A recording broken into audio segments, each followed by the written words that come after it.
Assalamu alaikum warahmatullahi wabarakatuhu. Barkanmu da yau, barkanmu da sake saduwa da ku a cikin yininmu na yau da kuma irin abin da muke ɗauke da shi. Ni ne naku dai mai lokaci kada ku manta. Ina ma'abota sayen kaya, ina mutane na alfarma da kuma sayen kaya na gari kuma masu ƙarko da kuma aminci.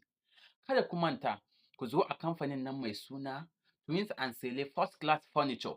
Sun sake garzayowa da irin kaya na alfarma kama da gado, su royal chairs da kuma dining table da kuma har ma da sauransu da kuma show glass da kaya irin na alfarma waɗanda kuke buƙata da kuma ƙarko da kuma aminci. Kada ku manta sayen na gari, mai da kuɗi gida. Ku zo a nan suna nan inda suke zanne a Kano State, suna a Kano State da zaran kuka sa TikTok account nasu za ku sa Twins and Sele, Twins